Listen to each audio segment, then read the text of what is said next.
Alright, y'all knew this video was coming. Never did I think that I would actually hate an album as much as I do on this project. If you know anything about my channel, you know that I have a huge problem with Machine Gun Kelly's music, Travis Barker's production, as I've mentioned many times on this project. This is the second pop-punk album from Machine Gun Kelly, mainstream Sellout.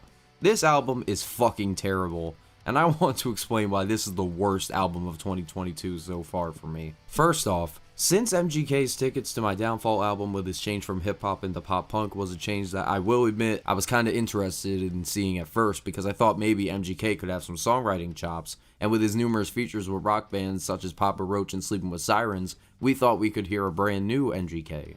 But all we got was a bland album full of generic guitar chords, terrible production from Travis Barker, and people thinking they were emo even though that they're 30 years old. But I think I have found an even worse album. On March 25th, MGK dropped mainstream Sellout, and I already had low expectations. But after listening, I really hope that MGK is somehow finally gonna get a change of heart and move out of this fucking genre, because this is the worst rock album I've heard in a long time. I'm just gonna go track by track, and I'm gonna show y'all how whack this album is, so let's go. God Save Me and Born with Horns are very just boring and loud introductory tracks that don't do anything to add to the album at all. You would think after his second album that people were bugging him about his vocals so much that he would actually, take some advice, actually listen to those people and improve his vocals. But the singing is worse on here. It is worse than on Tickets to My Downfall.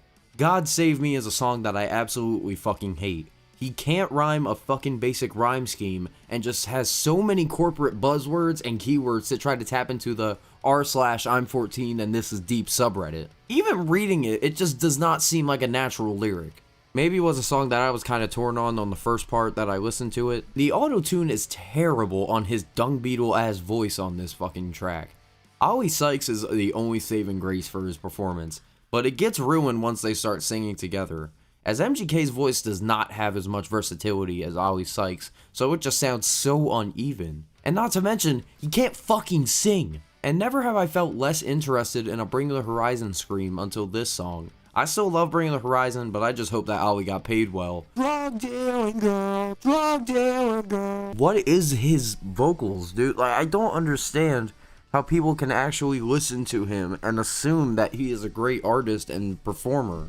I mean, Lil Wayne doesn't sound too bad as a feature in my opinion, but then I got reminded of his Rebirth album and I remembered how much I fucking hate this song too. The title track of this album is so hilarious because most of the criticisms that he receives is addressed by him in this song. I heard the feedback, I'm a poser, with a guitar and a choker, hiding under sunglasses. I made an album, they hate the track. First, yes, you are a poser. You think you're a rock icon just because you dropped an album that was a bunch of Blink-182 B-sides, which absolutely bombed. Commercially it did well, but the vast majority of the metal community and the rock community absolutely hate you. Leave the scene, you're ruining it. Leave the scene, you're ruining it. Yes, please. Disrespect all these rock icons and you'll eventually just fade into black and be the next Limp Bizkit as the king of L's in the rock community, even though you aren't accepted at all. It does sound counterintuitive saying how I agree with everything he says in this song, but it's true. He doesn't give a shit, and usually we'd let artists do their thing and take constructive criticism, but obviously Machine Gun Kelly is not taking that. He doesn't take criticism because he doesn't want to listen. He has this Eminem complex back in 2018 on Kamikaze when he didn't understand the criticisms of Revival.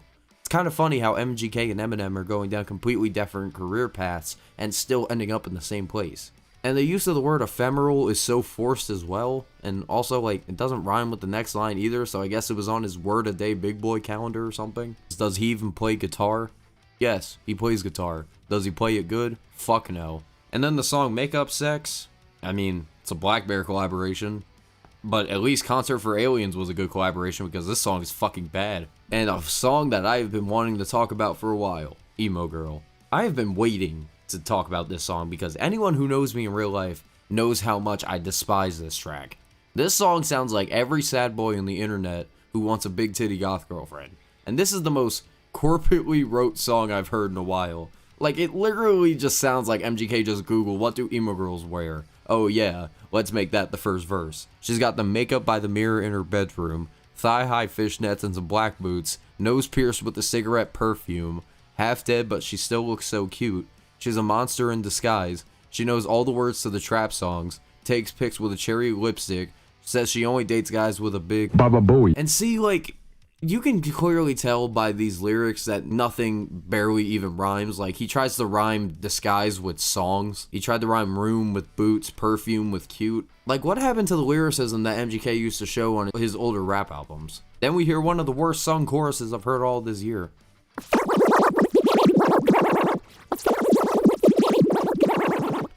And a track that I believe is super fucking hypocritical is 5150. Now, if anyone doesn't know, 5150 is the section of California legislature which states that upon probable cause, an individual can be taken in for a 72-hour psychiatric evaluation. Now, with that being said, this song is super fucking gaslighty. First verse is just filled with this stupid fucking lyrics that never have any kind of semblance or meaning behind them besides just wanting to visualize he's sad, you're crazy, I won't go, you make me, I'm damaged. So they're crazy for wanting you to get help, but you won't go even though you're damaged and want help. It's not a very well written line. And also, like, the next line is, I romanticized all the wrong things for the wrong reasons.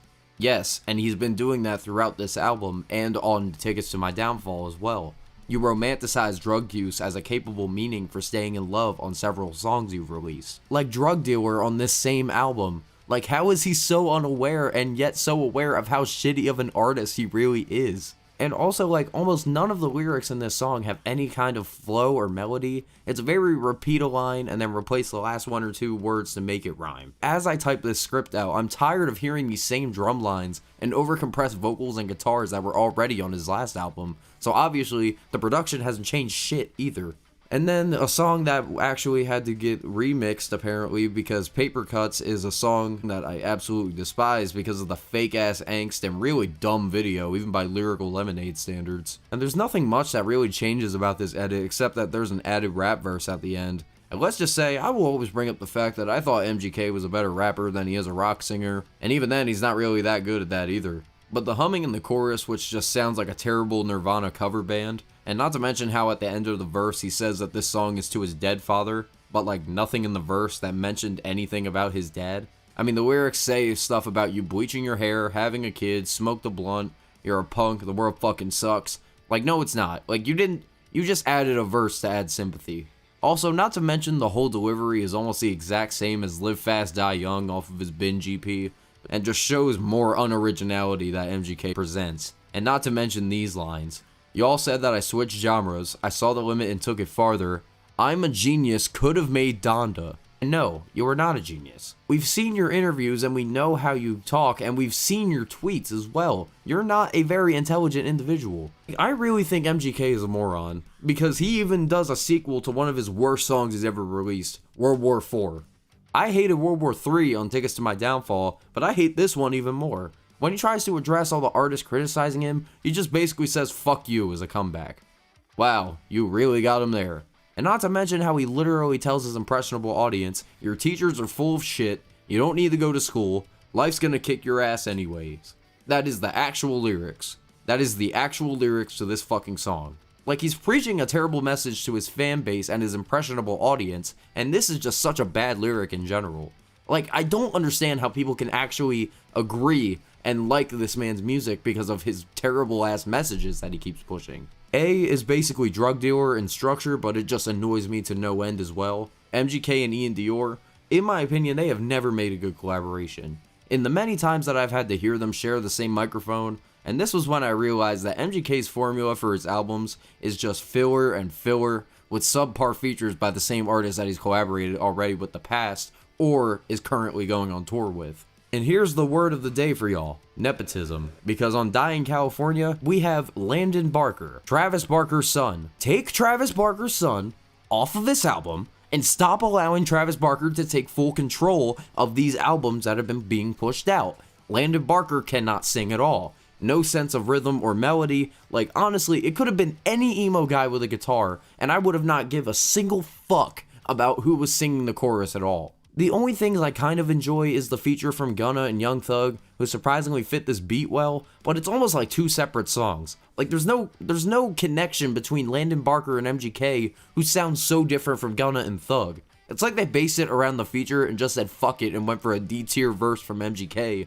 and an F tier chorus from Landon Barker. Sid and Nancy is a skip because I don't have anything else to say about it, and then you go to the final track of the album, Twin Flame. I mean, it's definitely a change of pace from the rest of the album as it is an acoustic track. We've already heard this song before. Even like the conversation part between him and Megan Fox, he did that shit on Tickets to My Downfall. And not to mention, even more terribly sung. The acoustic parts were kind of enjoyable for a little bit, but until the terrible transition into a 1-minute instrumental piece, can we just not have this? If I were to compare the two albums that I've been discussing throughout already, at least I enjoyed a few tracks on Tickets to My Downfall like Bloody Valentine, Forget Me Too, and Concert for Aliens. There is nothing of listening value on mainstream Sellout that would ever want me to listen to it again. This is definitely the worst album I've listened to all year, and I've never felt so much disgust and just hate for an album until I've listened to this. The most pandering, non-relatable, corporate sad boy pop punk project that I've ever heard, and I do not recommend listening to this album at all. 0.